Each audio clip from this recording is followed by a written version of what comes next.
সমস্ত প্রশংসা সেই মহান আল্লাহ তাবারক ওয়া তাআলার, যিনি এই নভমণ্ডল ও ভূমণ্ডলের স্রষ্টা এবং তার পরে পরে আকায়ে নামদার তাজদারে মদিনা মুহাম্মদুর রাসূলুল্লাহ সাল্লাল্লাহু আলাইহি ওয়াসাল্লাম পর হাজার হাজার দরুদ ও শান্তির সুধা বর্ষিত হোক। আমিন, আল্লাহুম্মা আমিন। আমি আপনাদের সম্মুখে সূরা বাকারার 259 নম্বর আয়াত পাঠ করেছি। সেই আয়াতকেই সামনে রেখে সংক্ষিপ্ত আলোচনা হবে ইনশাআল্লাহ। আল্লাহ তাআলা এখানে একটা ঘটনার কথা আলোচনা করেছেন, যে ঘটনার ভিতর দিয়ে আল্লাহ তাআলার তার কুদরতের বহিঃপ্রকাশ করেছেন, তার ক্ষমতার নিদর্শন দেখিয়েছেন। এইরকম একটা ঘটনা এখানে আল্লাহ তাআলা আলোচনা করেছেন। সেটা হলো একটা মানুষের উপর দিয়ে, যার নাম হলো উজায়ের আলাইহিস সালাম। অনেকেই তাকে নবী বলেছেন, আবার অনেকেই বলেছেন আল্লাহর ওয়ালি, সে নবী ছিলেন না।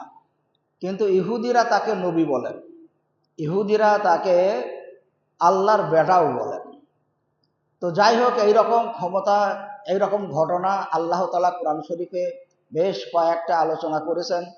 যেমন হারুত মারুতের ঘটনা কোরআনে বর্ণিত হয়েছে, আসহাবুল উখদুদের ঘটনা আলোচনা হয়েছে, আসহাবুল কাহাফের ঘটনা আলোচনা হয়েছে। তো ঠিক অনুরূপভাবে এই উজায়ের আলাইহিস সালামের ঘটনাও আল্লাহ তাআলা সূরা বাকারার 259 নম্বর আয়াতে আলোচনা করেছেন। উজায়ের আলাইহিস সালামকে ইহুদিরা নবী বলে, আল্লাহর বেটা বলে।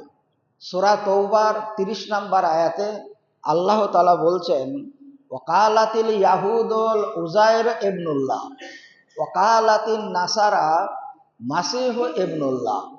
ইহুদিরা উজায়ের আলাইহিস সালামকে আল্লাহর বেটা বলে, আর খ্রিস্টানরা ঈসা আলাইহিস সালামকে আল্লাহর বেটা বলে।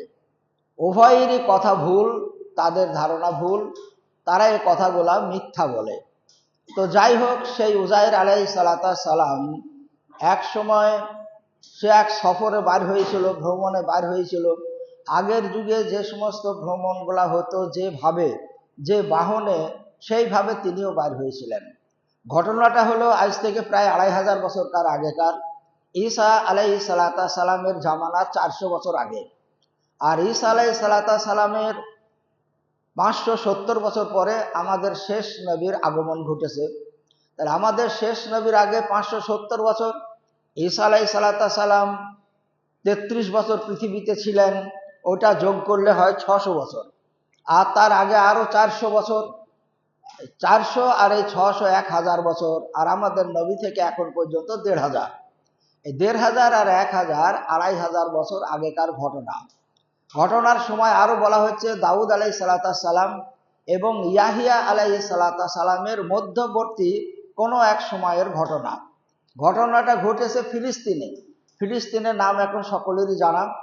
ওই ফিলিস্তিনের কোনো এক এলাকায় আল্লাহ তাআলা এই ঘটনাটা লোকচক্ষু আড়ালে রেখে দিয়েছিলেন। তো উজায়ের আলাইহিস সালাম তিনি সফরে বাইর হয়েছেন, কিছু খাবার, কিছু পানীয় নিয়ে একটা গাধার পিঠে চড়ে তিনি সফরে যাচ্ছিলেন। এখন যেতে যেতে একটা জায়গায়, ফিলিস্তিনের কোনো এক জায়গায় তিনি এক গাছের নিচে বসেছেন। সেখানে বসে কিছু বিশ্রাম করবেন, খাবার দাবার খাবেন, তারপরে আবার রওনা হবেন। কিন্তু যে জায়গা দিয়ে তিনি যাচ্ছিলেন, সেই জায়গা থেকে আল্লাহ তাআলা বর্ণনা শুরু করেছেন। সেটা হলো আওকাল্লাযী মাররা আলা কারিয়াতিন। উজায়ের আলাইহিস সালাম যে এলাকা দিয়ে গিয়ে অবস্থান করলেন গাছের নিচে, সেই গাছের শিকড়ে গাধার দড়িটা বেঁধে দিলেন, খাবার দাবারগুলো নামিয়ে পাশে রাখলেন। তারপর তিনি গাছের নিচে বসে বসে ভাবছেন। কি ভাবছেন? ওয়াহিয়া খাবিয়াতুন আলা উরুশিহা।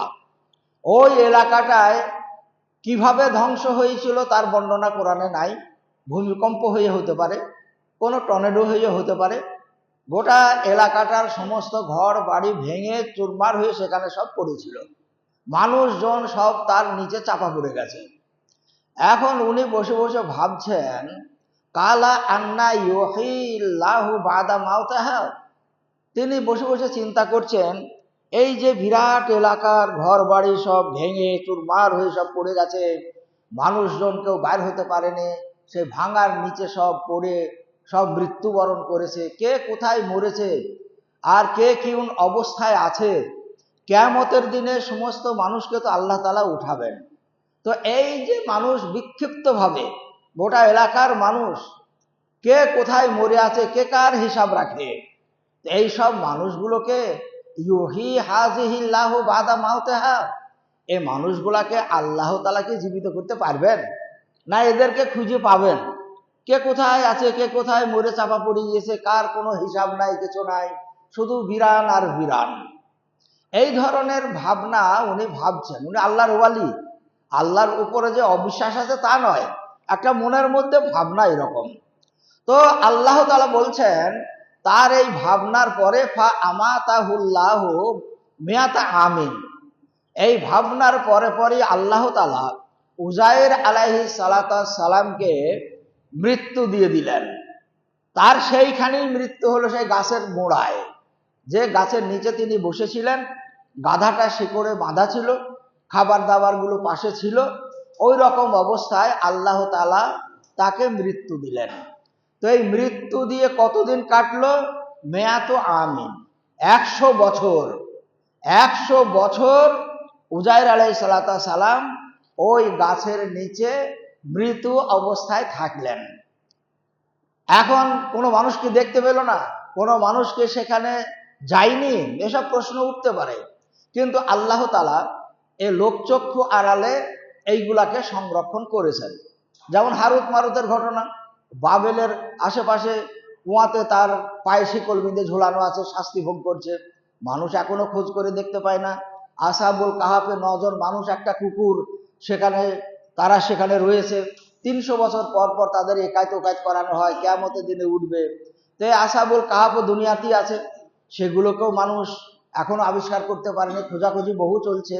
তো লোকচক্ষুর আড়ালে এই সমস্ত ঘটনাগুলো আল্লাহ তাআলা পৃথিবীতে ঘটান এবং তার কুদরতের নিদর্শন মানুষের সামনে রাখেন। তো ঠিক অনুরূপ উজাইর আলাইহিস সালাম সেই জায়গাতে মৃত অবস্থায় 100 বছর কেটে গেল।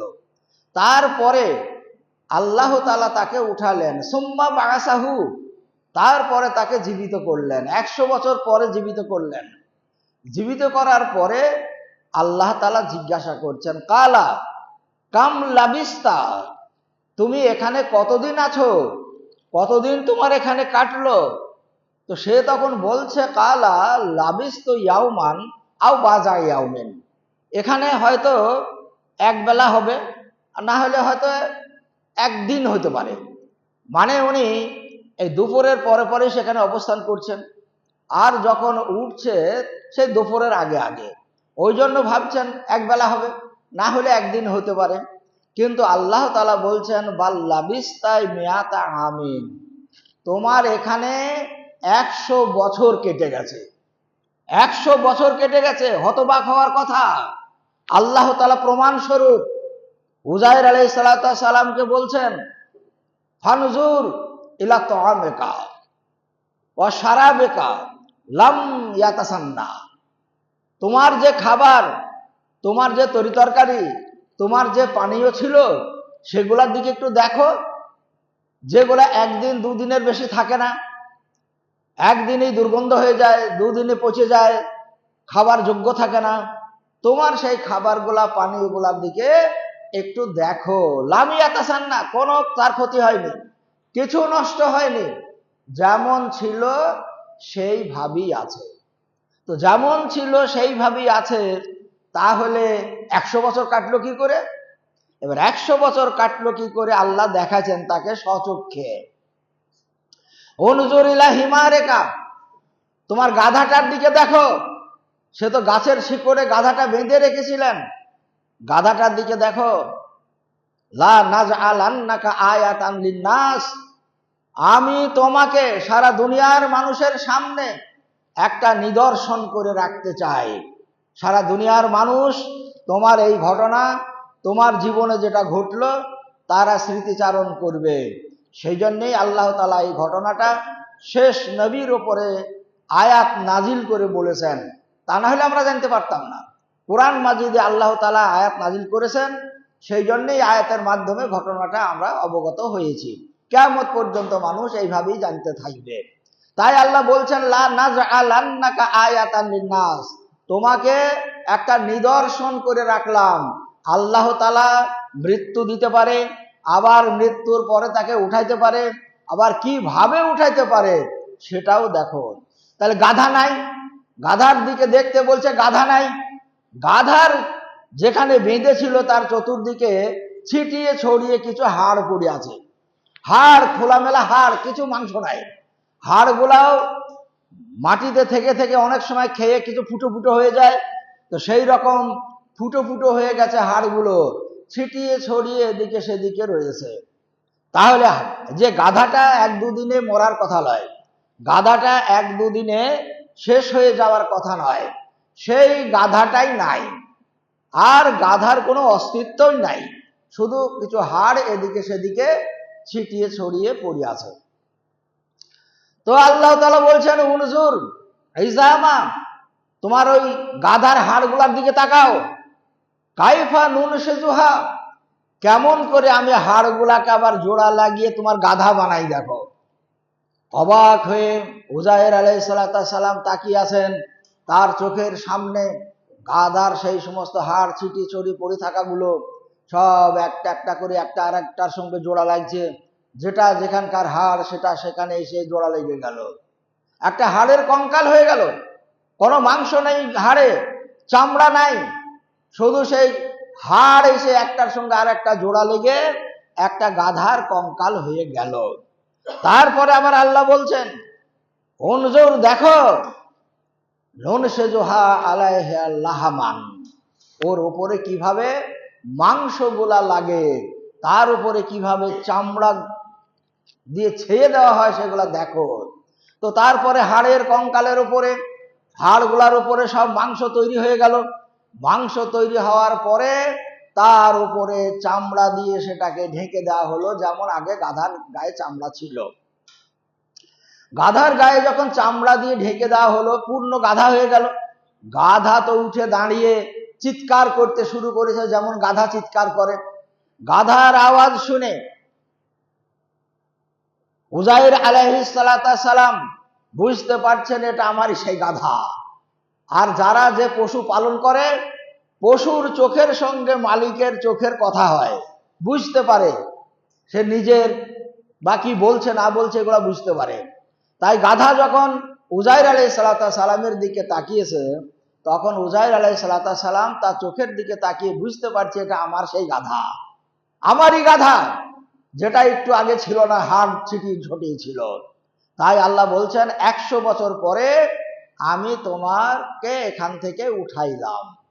এই যে তুমি ভাবছিলে এত মানুষ কিভাবে মরে গেছে, কোথায় আছে, কে কোন বাড়ির তলায় দেয়াল ভাঙার নিচে পড়ে আছে, আল্লাহ তাআলা কিভাবে উঠাবেন, তাই তোমার চোখের সামনে তুমি প্রমাণ দেখলে। তখন ফালাম্মা তাবাইয়ানা লাহু, যখন তার হৃদয়ে বিশ্বাস আসলো, মানে যে বুঝতে পারলেন যে আল্লাহ তাআলা তার নিদর্শন আমাকে দিয়ে দেখালেন, তখন তিনি বলছেন, সব কিছু তিনি বুঝতে পারার পরে, কালা আ'লামু আন্নাল্লাহা আলা কুল্লি শাইইন কাদির, আমি বুঝতে পেরেছি আল্লাহ তাআলা সর্বশক্তিমান, তিনি সব কিছু করতে পারেন, তিনি মৃত্যু দিতে পারেন, জীবিত করতে পারেন, যতদিন খুশি ততদিন মৃত অবস্থায় রেখে আবার জীবিত করতে পারেন। সমস্ত কিছুর ক্ষমতা আল্লাহ তাআলার আছে। এই বিশ্বাস আমার ছিল, আরো দৃঢ় হলো, আরো দৃঢ় হলো। এই অবস্থায় উজাইর আলাইহিস সালাম তার খাবারগুলোকে নাকে দিয়ে দেখছে, না গন্ধ হয়নি, তার কোনো স্বাদ পাল্টায়নি। তিনি বসে বসে সেই খাবারগুলোকে খেলেন। আগেও খাওয়ার জন্যই বসেছিলেন, সেই খাবারটা খেলেন 100 বছর পরে।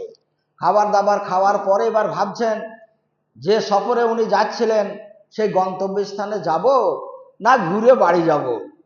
উনি সিদ্ধান্ত নিলেন, আমার যখন এখানে 100 বছর কেটে গেছে, তো আমার আর সফরে গিয়ে লাভ নাই, আমি এখন বাড়ি ঘুরে যাব। সে আবার গাধার পিঠে চড়ে তার সেই গ্রামে সে ফিরে গেল। এখন গ্রামে ফিরে গিয়ে গ্রামের চিত্র তো সব পাল্টে গেছে। 100 বছর সেই অতীত হয়ে গেছে, গ্রামের বাড়িঘর রাস্তাঘাট সব কিছুই পাল্টে গেছে, নামটা শুধু গ্রামের আছে। গ্রামে ঢুকে উনি আর চিনতে পারছেন না, বুঝতেও পারছেন না কোনখানে বাড়ি ছিল। কিছু লোককে রাস্তার ধারে দাঁড়িয়ে থাকতে দেখে তাদেরকে জিজ্ঞাসা করছে, আগো এ উজায়ের বাড়ি কোনখানে? উনি নিজেই উজায়ের, উজায়ের বাড়ি কোনখানে? তো তারা বলছে উজায়ের বলে আমাদের গায়ে কেউ নাই। না না আছে, না আমাদের গ্রামে উজায়ের বলে কোনো মানুষ নাই। তো যে অনেক আগে ছিল তা আমরা বলতে পারবো না, তুমি গ্রামের ভিতরে যাও। এবার সে আর একটু আগে গিয়ে গ্রামের মধ্যে আবার একটা লোককে জিজ্ঞাসা করছেন, ভাই এখানে উজায়ের বাড়ি কোনখানে? তো বলছে উজায়ের বলে আমাদের গায়ে কোনো লোক নাই। না আগে ছিল গো? বলছে কোনো কালেই ছিল না, আমরা জানি না। তখন সেই লোকটা বলল, আপনি এক কাজ করেন, আর একটু আগে যান, ওই রাস্তার চৌমাথায় একটা বয়স্ক লোক বসে আছে, আমি দেখে এলাম আমাদের গ্রামের মধ্যে সব থেকে উনি প্রবীণ ব্যক্তি, বয়স্ক মানুষ।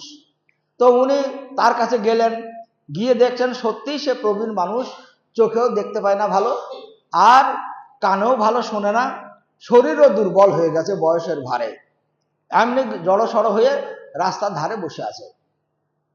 উনি তাকে গিয়ে জিজ্ঞাসা করলেন, আগো এখানে উজায়ের বাড়ি কোনখানে বলতে পারবেন? তো বলছে উজায়ের, তো উজায়ের আমাদের গায়ে কেউ নাই। তো বলছে না আগে ছিল। তখন একটু চুপ থেকে বলছেন, আমার দাদুর কাছে শুনেছিলাম উজায়ের বলে একটা লোক আমাদের গ্রামে ছিল, তো সেই উজায়ের কোথায় চলে গিয়েছে যে আর ঘুরে আসেনি, এটা আমার দাদুর মুখে শোনা আছে। ওই বয়স্ক লোকটা বলছে তার দাদুর মুখে শুনেছে যে উজায়ের নামে একটা আমাদের গ্রামে লোক ছিল, সে কোথায় গিয়ে আর ঘুরে আসেনি। তো উনি বলছেন আমি সেই উজায়ের, আমি সেই উজায়ের ঘুরে এসেছি। তা ওর দাদুর যুগের কথা বলছে আর আজকে সে মানে? বলে তা আমি মানব না, তবে আমার শোনা আছে, আমার সেই অভিজ্ঞতা থেকে তোমাকে একটা পরীক্ষা করব। আমার দাদুর মুখে শোনা আছে উজায়ের এমন একটা ভালো ব্যক্তি, আল্লাহর কাছে যে দোয়া করতেন সেই দোয়াই আল্লাহর দরবারে কবুল হয়ে যেত। তো তুমি সেই উজায়ের কিনা, আমার জন্য আল্লাহর কাছে একটু দোয়া করো। তো বলো কি দোয়া করব? তো বলছে আমার চোখের দৃষ্টি শক্তি যেন ফিরে আসে, আমার কানের শ্রবণ শক্তি যেন ফিরে আসে, আর আমার এই দুর্বলতা দূর হয়ে যেন আমি সবল মানুষ হয়ে যেতে পারি, আল্লাহর কাছে দোয়া করো। তো আল্লাহর কাছে সে দোয়া করলো, সত্যি আল্লাহর দরবারে দোয়া কবুল হলো, লোকটার দৃষ্টি শক্তি ফিরে আসলো, শ্রবণ শক্তি ফিরে এসেছে, শরীর দুর্বল থেকে সবল হয়েছে। তখন সে ঝাড়া মেরে উঠে বলছে, সত্যিই তুমি সেই উজায়ের, আমার যা শোনা ছিল আজকে বাস্তবে দেখলাম তুমিই সেই উজায়ের, যার দোয়া আগে কবুল হতে শুনেছিলাম, আজকে বাস্তব দেখলাম তোমার দোয়া কবুল হয়েছে। তখন সেই সঙ্গে করে গ্রামের রাস্তায় রাস্তায় ঘুরতে লাগলো, অবশ্যই অতীতের উজায়ের ঘুরে এসেছে, সেই উজায়ের আমাদের দেশে আবার ফিরে এসেছে। এবার মানুষ উজায়েরকে চিনবে কি? ওই লোকটাকেই তো চিনতে পারছে না, একটা বয়স্ক দুর্বল, যে দেখতে পেত না শুনতে পেত না, সে এখন ভালো দেখছে ভালো শুনছে, শরীর সবল হয়ে গেছে, ওই লোকটাকেই তো তারা ভাবতে পারছে না কি করে হলো। সবাই উজায়ের কি করে আসলো প্রশ্ন করা বাদ দিয়ে ওই লোকটাকেই প্রশ্ন করছে, তুমি এটা কিভাবে হলে, এটা কিভাবে হলে?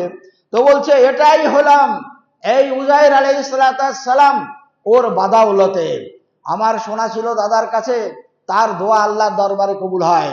উনি এসে বললেন আমি সেই উজায়ের, আমি পরীক্ষামূলক ওনাকে বললাম আমার জন্য দোয়া করুন, উনি দোয়া করলেন, ওনার দোয়ার বরকতে আল্লাহ তাআলা আমাকে আগের মতন দৃষ্টি শক্তি, শ্রবণ শক্তি এবং শারীরিক শক্তি ফিরিয়ে দিয়েছেন।